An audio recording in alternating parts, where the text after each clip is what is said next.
இப்போ எல்லா கம்பெனியுமே நம்மளோட திறமையை பொறுத்து தான் நமக்கு ஜாப் ஆஃபர் பண்ணுறாங்கன்னு தெரியுமா? இன்கேஸ் உங்ககிட்ட டிகிரி இல்லாமையோ அல்லது நல்ல காலேஜில் படிக்காமையோ அல்லது போதிய எக்ஸ்பீரியன்ஸ் இல்லாமையோ இருந்தால் நீங்கள் கவலைப்படவே வேண்டாம். டேலண்ட் அண்ட் ஸ்கில்ஸ் ரொம்ப முக்கியமான ஒன்று தான். ஒரு ஜாபுக்கான எல்லா திறமைகளும் உங்ககிட்ட இருக்குதுன்னு நீங்கள் நினைச்சா உங்களால் நான் டெக்னிக்கல் ஜாப்ஸில் வருஷத்துக்கு 4 லட்சமும் டெக்னிக்கல் ஜாப்ஸில் வருஷத்துக்கு 6 லட்சமும் இன்னும் இது 15 லட்சம் வரைக்கும் அல்லது அதுக்கு மேலேயும் கூட சம்பாதிக்க முடியும். நீங்கள் அப்ளை பண்ணுறதுக்கு ஏஜ் ரெஸ்ட்ரிக்ஷன்ஸ் எதுவுமே கிடையாது. நீங்க எக்ஸ்பீரியன்ஸ்டு கேண்டிடேட்டா இருந்தா 50% சேலரி ஹைக் நீங்க நெக்ஸ்ட் ஜாபுக்கு அப்ளை பண்ணும்போது பெற முடியும். இப்போ நான் உங்களுக்கு ஒரு அமேசிங்கான கம்பெனியை பத்தி சொல்ல போறேன். இந்த கம்பெனி உங்களை 15 நாள்ல வேலைக்கும் கூப்பிட்டுருவாங்க.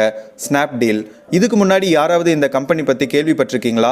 அன்அகாடமியோட ரீலெவல் மூலமா இந்த கம்பெனிகள் ஃப்ரெஷர்ஸ், அதாவது எந்த எக்ஸ்பீரியன்ஸுமே இல்லாத நபர்களை கூட வேலைக்கு எடுத்துட்டு இருக்காங்க. நீங்க செய்ய வேண்டியது எல்லாம் ஒண்ணே தான். ரீலெவல் டெஸ்ட்டுக்கு ரெஜிஸ்டர் பண்ணுங்க. இது முற்றிலும் ஃப்ரீ. அதுக்கப்புறம் வீடியோ ரெஸ்யூம் எதுவுமே தேவையில்லை. இது மாதிரி ரீலெவல் டெஸ்ட் எழுதி கம்பெனிஸ்ல செலக்ட் ஆனவங்களோட ப்ரொஃபைல்ஸை ரீலெவல் அச்சீவர்ஸ் அப்படிங்கக்கூடிய ஒரு ட்விட்டர் ஹேண்டில் பார்க்கலாம். அண்ட் டாப் ஸ்கோரர்ஸ்க்கு ரீலெவல் நிறைய கிஃப்ட்ஸ் கூட கொடுக்குறாங்க. உங்களுக்கு கம்ஃபர்டான நேரத்தில் டெஸ்ட் கொடுத்து உங்க திறமைக்கு தகுந்த அமேசிங்கான ஜாப்ஸை இப்பவே பெறுங்க. ரீலெவல் டெஸ்ட்டுக்கு ரெஜிஸ்டர் பண்ண லிங்க் நம்ம டிஸ்கிரிப்ஷன்ல கொடுத்துருக்கோம். செக் பண்ணி பாருங்க. இந்த வீடியோல 4 சின்ன பழக்கங்கள் உங்க வாழ்க்கையை எப்படி மாத்த போகுதுன்னு தான் பார்க்க போறோம். வாங்க வீடியோக்குள்ள போகலாம். Number 1, practising minimalism. உங்களை சுற்றி இருக்கக்கூடிய விஷயங்கள், அதாவது சுற்றுப்புறத்தை மாற்றுறதன் மூலமாக உங்கள் வாழ்க்கையவே மாற்ற முடியும். நீங்கள் பெரிய அடுக்குமாடி குடியிருப்பில் இருக்கலாம், இல்லை உங்கள் வீட்டில் இருக்கலாம், நீங்கள் உங்கள் அறையில் நண்பர்களோட இருக்கலாம், இல்லை உங்களுடைய வாழ்க்கை துணையோட இருக்கலாம், இல்லை தனியாக கூட நீங்கள் இருக்கலாம். நீங்கள் வாழ்கிற இடம் தான் உங்களுடைய வாழ்க்கை தரத்துக்கும் மனநிலைமைக்கும் ஆரோக்கியத்துக்கும் முக்கியமான ஒன்றா இருக்குது. உதாரணமாக நீங்கள் வாழக்கூடிய இடம் கண்டமேனிக்கு கலைஞ்சு போய் கிடந்தா உங்களுக்கு நீங்கள் வாழ்கிற இடமே பிடிக்காது இல்லையா? நீங்கள் எங்கே வாழ்கிறீங்களோ அது உங்களுக்கு வசதியாக இருக்காது. உங்களை சுற்றி இருக்கக்கூடிய இடம் எப்படி உங்களுடைய வாழ்க்கையை பாதிக்குது? ஒழுங்கா பராமரிப்பு பண்ணாத இடம் மனநிலையில நிறைய தாக்கத்தையும் தேவையில்லாத மன அழுத்தத்தையும் மன ஓட்டங்களையும் உருவாக்குது. உங்களுக்கு தேவையில்லாத இல்லை பிடிக்காத பொருள்களால் உங்களை சுற்றி இருக்கக்கூடிய இடம் இருந்தால் அது கோபத்தையும் ஏற்படுத்துது. முக்கியமாக நீங்கள் வாழ்கிற இடம் உங்களுக்கு பிடிக்காமல் போகும்போது உண்மையாகவே நீங்கள் நிம்மதியாக இருக்க மாட்டீங்க. உங்களால் ஓய்வு கூட சரியாக எடுக்க முடியாது. அதனால் உங்களை சுற்றி இருக்கிற ஒழுங்காக இருக்கிற இடம் தான் வாழ்கிறதுக்கான ஒரு நல்ல மனநிலைமையும் நேர்மையான வாழ்க்கை தரத்தையும் ஏற்படுத்துது. இந்த ஒரு சின்ன பழக்கம் உங்களுடைய பெரிய அடுக்குமாடி குடியிருப்பையும் வீட்டையும் இல்லை ஒரு தனி அறையையும் வசதியாகவும் உங்களை ஊக்கமளிக்கக்கூடிய ஒரு சுற்றுச்சூழலையும் மாற்றி உங்களுக்கு கொடுக்கும். இந்த ஒரு பழக்கம் வாழ்க்கை முறை தத்துவத்தில் இருந்து வந்தது. இதுக்கு பேரு மினிமலிசம். உங்களுடைய சுற்றுப்புறத்தை எளிமையா உருவாக்குறதும் அதை செயல்படுத்துறதும் தான் இதோட அர்த்தம். உங்களுக்கு தேவையில்லாத பொருள்களையும் உபயோகிக்காத மர ஜாமான்களையும் வீடு முழுவதும் ஆக்கிரமிப்பு பண்ண விடாம மினிமலிசம் ஒழுங்கான அளவான பொருள்களை உங்க வாழ்க்கையில இருக்கிறதுக்கு கற்றுக் கொடுக்கும். சுலபமா நீங்க உபயோகமே படுத்தாத பொருளுக்கு முன்னாடி அடிக்கடி உபயோகிக்கக்கூடிய பொருள்களுக்கு முன்னுரிமை கொடுக்கறதன் மூலமா இந்த மினிமலிசம் முறையை பயன்படுத்தலாம். உங்க அறை இல்ல வீட்டை சுத்தி பாருங்க. சுத்தி பார்க்கும்போது உங்களுக்கு பிரபலமான பல பொருட்கள் தெரியும்.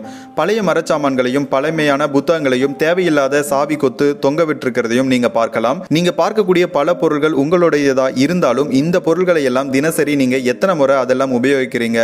நீங்கள் ஒரு பொருளை உபயோகிக்கலனா அதை வெளியில அனுப்புறது தான் மினிமலிசம் முறையோட கொள்கையாக இருக்குது. அதுக்காக இதெல்லாம் பண்ண ஒரு நல்ல நாள் வரட்டும்னு காத்திருக்க கூடாது. இல்லைனா இந்த பொருள்களை எல்லாம் நான் கொஞ்ச நாள் உபயோகிப்பேன்னு எடுக்கக்கூடிய எல்லா பொருளையும் சொல்லக்கூடாது. பதிலாக உங்ககிட்டயே நீங்கள் இந்த பொருளை கடைசி மாதம் உபயோகப்படுத்தினீங்களா அப்படின்ட்டு கேட்டு பாருங்க. அதுக்கு பதில் இல்லைன்னு வந்துச்சுன்னா அதை வெளியில அனுப்புறதுக்கான நேரம் இதுதான். தினமும் இப்படி ஒரு பொருளையாவது குறைச்சிட்டே வாங்க. அது ஒரு சின்னதுல இருந்து பெருசுன்னு எந்த பொருளா வேணும்னாலும் இருக்கலாம். எதுவா இருந்தாலும் இந்த மாதிரியான பொருள்களை வாழ்க்கையில இருந்து குறைச்சிட்டே வரணும். எல்லா தேவையில்லாத மன அழுத்தத்தையும் குறைச்சிட்டு உங்களுக்கு அர்த்தமுள்ளதை கண்டுபிடிச்சு அதை ஒரு குழுவா மாத்திக்கோங்க. எவ்வளோ சீக்கிரம் உங்களுடைய வாழ்க்கையை எளிமையா ஆக்குறீங்களோ அவ்வளோ சீக்கிரம் உங்க வாழ்க்கையும் மாறும். அடுத்து நம்பர் 2, சூசிங் டிஸ்கம்ஃபர்ட். உங்க வாழ்க்கையை மாத்த போற சில ஆச்சரியமான வழியை தான் 2ஆவதா பார்க்க போறோம். நீங்க ஒரு ஷாப்பிங் மாலுக்கு போனா முதல்ல செய்யற விஷயம் என்ன? உங்களுடைய வாகனத்தை நிறுத்த ஒரு இடத்தை தேடுவீங்க. அது கடைவாசலுக்கு பக்கத்தில் இருக்கான்னு பார்ப்பீங்க இல்லையா?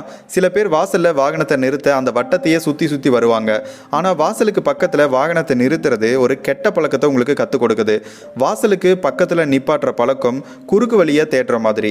சுலபமாக வாகனத்தை எடுக்க பல இடங்கள் இருந்தாலும் நீங்கள் வாசலுக்கு பக்கத்தில் தான் நிப்பாட்டுவேன்னு நினைக்கிறது ஒரு சுலபமான வழிக்கு நீங்கள் போராடுற மாதிரி தான் ஆகிடுது. ஏன்? அதிகமான வேலைகளை தவிர்க்கிறது தான் இதுக்கு காரணம். ஆனால் உங்கள் பழக்கத்தை மாற்றினா என்ன மாற்றம் நடக்கும்? வாசலுக்கு கொஞ்சம் தூரமாக உங்கள் வாகனத்தை நிறுத்தினா என்ன ஆகும்? உங்களுக்கு தேவையில்லைனாலும் நீங்கள் அதிகமான வேலையை செய்கிறத தேர்ந்தெடுத்து தேர்ந்தெடுத்தா என்ன ஆகும்? அதனால உங்களோட வாழ்க்கையில பல மாற்றங்கள் ஏற்படும். எல்லா ஷாப்பிங் மால்ஸ்லயும் வாகனத்தை நிறுத்துறதுக்குன்ட்டு ஒரு இடம் இருக்கும். கொஞ்சம் வாசலுக்கு தூரமா இருக்கக்கூடிய இடத்துல நிறுத்துறது ஒரு நல்ல சின்ன மாற்றத்தை உங்க வாழ்க்கையில ஏற்படுத்துது.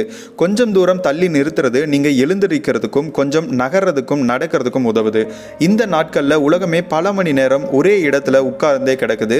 வேலை பார்க்கும் போதும் சரி, பொழுத வீட்டுல கழிக்கும் போதும் சரி, வாகனத்தை ஓட்டும் போதும் சரி, எல்லா இடத்துலையும் நம்ம உட்கார்ந்தே தான் இருக்கோம். நம்ம உடம்புக்கு தேவைப்படக்கூடிய நகர்வுகளை நம்ம கொடுக்கறதே கிடையாது. கொஞ்சம் தூரமா நீங்க தள்ளி நிறுத்துறது அதிகம் நகர்றதுக்கான வாய்ப்புகளை உங்களுக்கு ஏற்படுத்தி கொடுக்குது. அதன் மூலமா ரத்த ஓட்டம் நல்லா ஓடவும் தசைகள் வேலை செய்யவும் உங்களுக்கு உதவுது. அது மட்டுமே கொஞ்சம் தூரம் தள்ளி வாகனத்தை நிறுத்துறதுக்கான காரணம் கிடையாது. இல்ல தனித்துவமான சுய ஒழுக்கத்தை உங்களுக்கு கற்றுக் கொடுக்கும். வாகனத்தை நிறுத்துற இடம் பக்கத்திலையும் காலியான இடமாகவும் இருக்கும்போது நீங்க தூரமான இடத்தை தேர்ந்தெடுக்கிற இந்த முடிவு நீண்டகால மன நிறைவை உங்களுக்கு ஏற்படுத்தும். உங்களுக்கு சுலபமானதை விட்டுட்டு சவால்களை எதிர்கொள்ள கற்றுக் கொடுக்குறீங்க. இந்த மதிப்புள்ள மாற்றம் உங்க வாழ்க்கையில் இருக்கக்கூடிய முக்கியமான பகுதிகளில் மிகப்பெரிய தாக்கத்தை ஏற்படுத்தும். கஷ்டமான முடிவுகளில் இருந்து தப்பிக்காம அதையும் எதிர்கொள்ள கற்றுக் கொடுக்குது. அதுதான் உங்க மீதி வாழ்க்கைக்கான நல்ல பாடமாக இருக்க போகுது. அடுத்து நம்பர் 3, எக்ஸ்பேண்டிங் யுவர் சர்க்கிள். எப்போல்லாம் நீங்க புது மனிதர்களை சந்திக்கிறீங்க, பல பேர் அதே சமூக வட்டத்தோட நமக்கு ஏற்கனவே தெரிஞ்சவங்களோட தான் பேசுவாங்க, அதே நண்பர்களோட தான் வெளியே போவாங்க, அதே குரலையும் முடிவையும் தான் ஒரே மாதிரி கேட்டுட்டு இருப்பாங்க. எப்பயாவது தான் நீங்கள் உங்கள் வட்டாரத்தை விட்டு வெளியில் வருவீங்க. ஏன்னா எல்லாருக்கும் வெளியில் இருக்கக்கூடிய எல்லாரும் யாரோ ஒருத்தர்ன்ற உணர்வை ஏற்படுத்துது. உங்களுக்கு அவங்கள தெரியாது, அவங்கள சுற்றி இருக்கக்கூடியது உங்களுக்கு வசதியாக இருக்காது. அதனால் உலகத்தோட ஒரு மூலையிலேயே நீங்கள் கிடப்பீங்க. இங்கே தான் ஒரு பிரச்சனை இருக்குது. நீங்கள் புது மனிதர்களை சந்திக்காத போது மற்றவங்க உங்களுக்கு என்ன வாய்ப்புகள் எல்லாம் உங்களுக்கு கொடுப்பாங்கன்னு தெரியாமலே போயிடும். ஒரு புது கருத்து உங்களுடைய பார்வையை மாத்தும்னு உங்களுக்கு தெரியாமலேயே போயிடும். புது மனிதர்களை சந்திக்கணும்னு சொல்றது நீங்க பிரபலம் அடைகிறதுக்காக கிடையாது. உங்களுடைய வட்டாரத்தை விரிவுபடுத்த தான் இதை பண்றோம். நீங்க இதுக்கு முன்னாடி உணராத பல அனுபவத்தை உங்களுக்கு கற்றுக் கொடுக்கும். ஏன்னா புது நபர்கள் எல்லாரும் புது பார்வையையும் யோசனைகளையும் அர்த்தத்தையும் உங்க வாழ்க்கையில கொடுக்க போறாங்க. நீங்க இதுக்கு முன்னாடி பார்க்காத பல புது விஷயங்களை உங்களுக்கு காமிப்பாங்க. அதனால ஒரு வாரத்திலேயோ இல்ல ஒரு மாதத்திலேயோ ஒரு புது நபரை சந்திக்கிறத பழக்கப்படுத்திக்கோங்க. ஒரு புது உறவுகளை ஏற்படுத்திக்கோங்க. ஒரு புது நண்பரோட பழக்கத்தையும் ஏற்படுத்திக்கோங்க. ஒரே மனிதர்கிட்ட நீங்க பேசினா அதே பொருளை நீங்க இதுவரை பேசாத ஒருத்தர்கிட்ட பேசுங்க. நெருக்கமான நண்பர்களை வச்சுக்கிறது நல்லதுதான். அதே முகம் தெரிந்த தனி நபரோட மறுபடியும் விழுறது வசதியா தான் இருக்கும். ஆனா ஒரு பாதுகாப்பான வளையமா இதை உபயோகிக்கவும் நீங்க செய்வீங்க.